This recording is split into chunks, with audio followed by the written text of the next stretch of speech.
Julian, welcome back for the second part of our interview.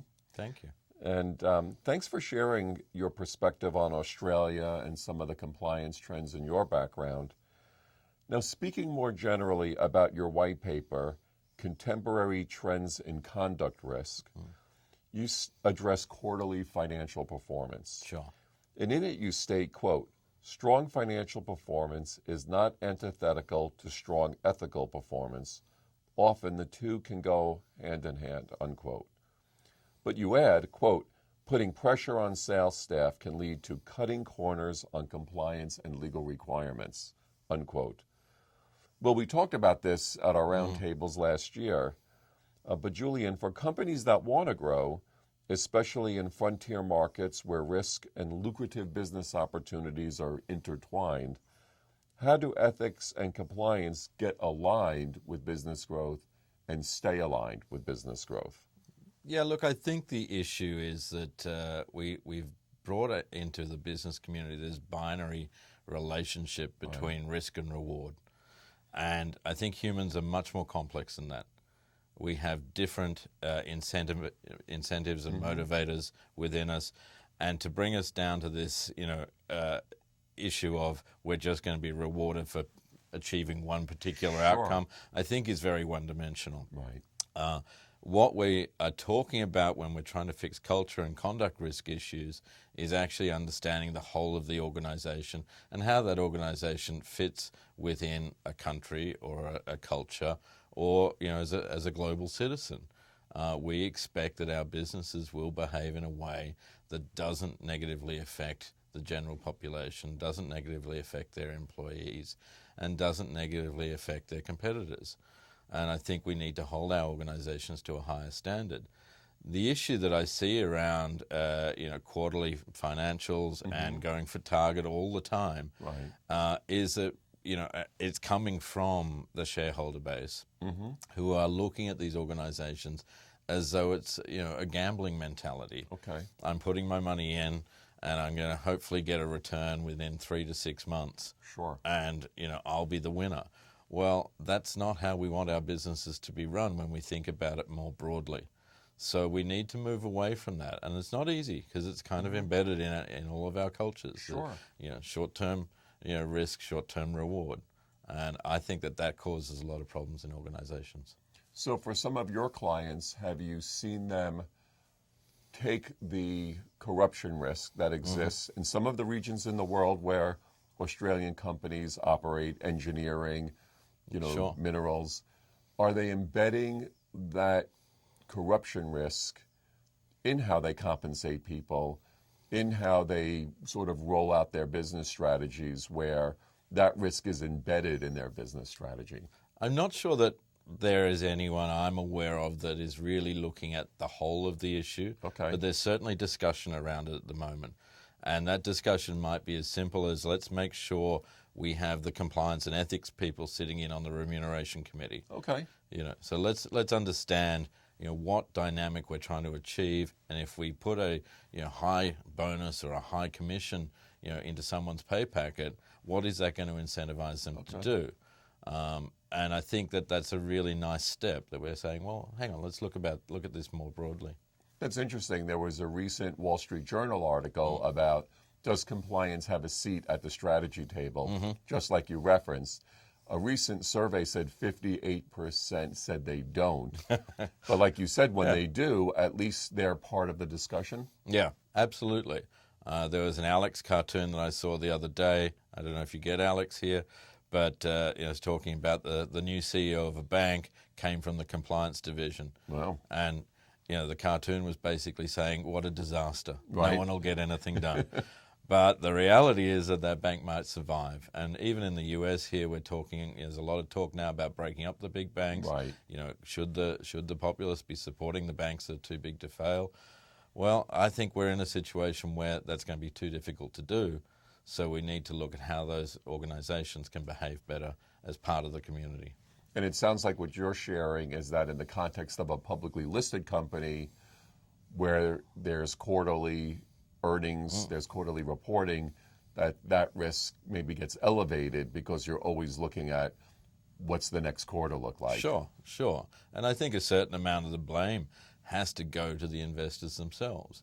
You can't, as an investor, be divorced from the culture of the organization that you're investing in.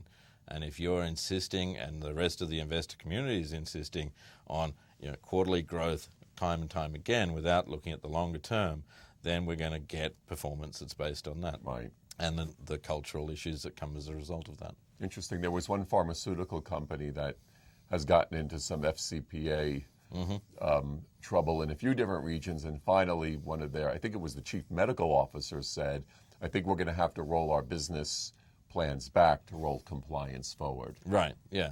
Oh, I think that's totally valid, because what's the alternative? They'll end up being out of business. Right. So is that a good outcome for those investors to lose all of their money? Yeah. No. Yeah. So I think there is a good argument for understanding where compliance can actually enhance your business. And for too long, we've seen it as a roadblock. As opposed to a partner to growth. Yeah. Interesting. So in your section, mission, vision, and values, you talk about culture, which can, quote, be replicated by others where there are no specific rules, unquote. Now, Julian, that sounds great, but how do you get that done? Is there a rule book for how you guide behavior for where there are no rules? I think there has to be. We cannot regulate for everything. We cannot draft a policy for every potential behavior. And inevitably, a lot of that training and policy has only been drafted in reaction to some form of failure. Sure. And we don't know what tomorrow's failure will be. So what we want is a culture that understands and guides people where there are no rules. So, I was looking at some training issues the other day. One of the large banks had been issuing new staff with a cheat sheet so they could get through their compliance training. Okay. Right? So this says a lot about the culture. Sure. Now, this is going back a few years, and it's quite a funny story if you think about it. The management brings in the new recruit and says, son, you've got to do your compliance training. Here's the answers. The next organization, that I saw publicized, there was an article in one of our papers the other day that said Goldman Sachs and JP Morgan had just sacked people for cheating on their compliance training. Right. Now, you don't have to sack a lot of people to know that it's not tolerated in that organization. It sends a huge message that that's not tolerated. And I think that's a really wonderful thing to do. In fact, you only have to sack one person. As long as it's highly publicized, it sends that message down through the organization. And I think those sort of indicators, those sort of cultures, will help us where there are no rules. Okay. If you see what I mean. Sure. Yeah. And how do you help companies, because there's culture from here's an email alert from the CEO, here's culture from a proclamation at Davos. How do you drive that down where people are working far away from the home office, often thinly supervised, and there's a lack of support personnel? Yeah. How do you get culture out there? Well, I think there's two issues there. One is that we can't just be throwing a slogan up on the wall and saying that's our mission, vision, and values. Too many people do that, and they all look the same. Yeah. You can do a scan of most of the large corporations. They've all got the same sort of wording, just slightly changed. So we actually have to be talking about it almost every day, almost every communication that comes out, not just from the CEO, but all the way through that organization. We often talk about tone at the top when we're talking about compliance, but I actually think tone at the middle is where the real problems start. It's the people out there in the field. It's the people handing out the cheat sheets. The CEO is not going to endorse that. We know that. So the tone at the top's probably fine. Tone at the middle, I think, is really where we have an issue. And I think it starts with recruitment. Really? I really do. I think you've got to recruit not just for technical ability, but also for cultural fit. And I think that's a really essential part of the mix. Certainly in our organization, we do that. And we have, first a technical interview. Can this person do the job? Second is a relaxed, go and meet the team. Do we all get along? Have we got the same sort of cultural values? Are we going to enjoy working with this person? And I think that's a really good filter, because human beings know when to trust somebody. Interesting. So there's a little bit of a narrative to the hiring process to say, is this a person that has a good cultural fit? Yeah, absolutely. Well, I always, think about, does the message from the middle resonate get the business done much louder than the message of we still care how you get the business done? Well, I think that message has to come from the top. Right. When businesses are doing it tough, there's often a sort of push from the CEO down. What can we do to get more business? How can we get our numbers up? Sure. That happens. It's either a quarterly number, an annual number, that sort of thing. But do you then accept that you might be taking on business that you perhaps shouldn't be taking on, or you're taking too much risk? Or is the CEO strong enough to go back to the board and say, hey, we're going to have a tough quarter. Right. There's a reason for it. Sure. Next quarter we'll do better. But for the moment, we're not going to take on bad business just to get our numbers up. And I think that sort of strength is rare, but it'll be more important if we're going to see longevity in businesses. Yeah, I agree. And I don't think shareholders are going to punish a company for saying we're projecting more conservative growth because of the risk that we face. Sure. And not wanting to get into a massive regulatory entanglement with investigatory costs and legal costs. Absolutely. Forget about the fines at the end of the tunnel. Yeah, absolutely. And we've seen the size of those fines. Right. Where people have cut corners and they've got the fines and the time taken away from management and all the litigation costs, and it's going to be very detrimental to your business to get yourself into that position. A lot worse than just having a bad quarter. Absolutely. And there was a book written in the 90s called Built to Last, and it looked at those businesses that had survived in America for over 100 years and those that hadn't. And those that have had really good, strong cultures. Those that had not necessarily family values, but values that people could attach themselves to. And I think we're all like that. We want to be part of a community. We want to be part of a good organization. We want to work for good companies. Excellent. Well, let's stick with culture for a minute. This was very interesting. You go on in the white paper to state that, quote, changing attitudes in society and the evolution of culture can sometimes be at odds with our established set of rules or laws, unquote. Can you give me an example of that, past or present? And how could a compliance organization address such a situation where you might be swimming upstream, so to speak? Sure, yeah.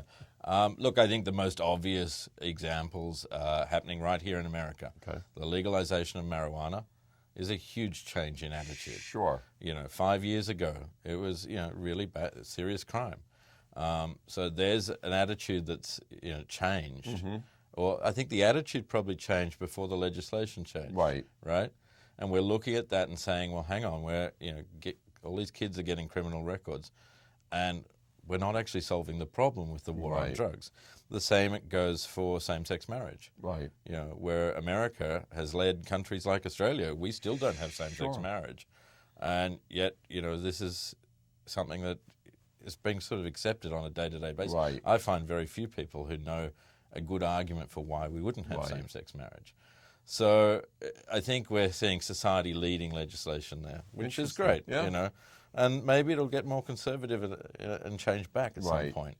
But there is a tension. There is always a tension, but that makes life interesting. Absolutely. Well, one more question on culture, and as we discussed, I have a little bit of a jaded view of it, but mostly because, as I shared, what I think frontline personnel hear the loudest is the culture from their regional sales manager, especially during those quarterly sales calls and forecasts. So where do you think, when you go into your clients, where do you try to get them to focus on in terms of their culture? Is it really driving it into the middle? Is it more at the CEO level, or all the above? I think the middle for us is really where it's got to hit. We use technology to get out to the masses. E-learning is not about training 10 people, it's about training 10,000, training 100,000. The same if we're using policy software or any of those sort of tools or techniques.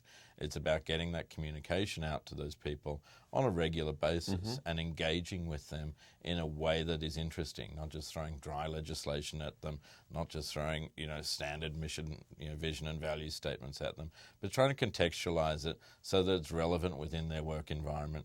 But also understanding that we need to trim it back and not overburden them with far too much information. And we feel that if we're doing that and we're adding value to these people's day-to-day jobs, their day-to-day careers, then they're going to understand what the CEO is driving at. The CEO knows what they need to be doing or should do. We might do some board level stuff, but in general, we're looking at the greater populations. Right. And does the SALT compliance platform from GRC Solutions address that sort of cultural narrative? Exactly. In the training? Yeah. It does. Yeah. So we're not just looking at blanket. Here's 40 hours of training that you guys have to do every year. But we try and work to understand the job roles that they have in their organization and the individual risk profiles that those job roles have. And if we can do that little bit of work up front, and maybe it's not such a small amount of work, it could be a large amount, but we find that the impact that the training has is much more powerful. And does the SALT compliance training platform, does that address training across issues like anti-money laundering, anti-bribery compliance? Yeah, so we have a library of content that we've developed over the years, and our team keeps it all legally up to date, looking at everything from issues like sexual harassment, discrimination, through to anti-bribery, of course, anti-money laundering, insider trading, continuous disclosure, all of those issues. So there's a real broad raft of topics, and we deal with that by building jurisdictional versions and non-jurisdictional versions. Okay. So for something like anti-bribery, we find that most people will want a non-jurisdictional version or a multi-jurisdictional version, looking at what's happening in America, looking at what's happening in UK, but also touching on different issues. We're seeing new legislation coming out of countries like Canada, countries like Hong Kong, and we need to keep people up to date, but we need to look at it as a general principles overview from the company's perspective, not worrying too much about if I get caught in America, I'm in trouble. But if I'm in the UK, I'm fine. Well, that doesn't work. That's not the right thinking. Yeah, exactly. And is this an e-learning program? Is it something that's on a desktop or? Yeah, so we set that up as an e-learning portal for each of our clients, and we can either have it run through our platform or run through their normal learning management platform. So depending on what their organization already has in place, we tend to plug and play and fill those gaps. Where we differentiate is that we look at it from very much a compliance point of view. So it's not just any normal training piece of software. And all of the reporting that we provide is based on what does the compliance manager need to know. And what will, if the regulator came in tomorrow, what could they show them? Could they press a button and say, here's our results, this is where we're up to, this is where the gaps are, and this is what we're doing to fill those gaps.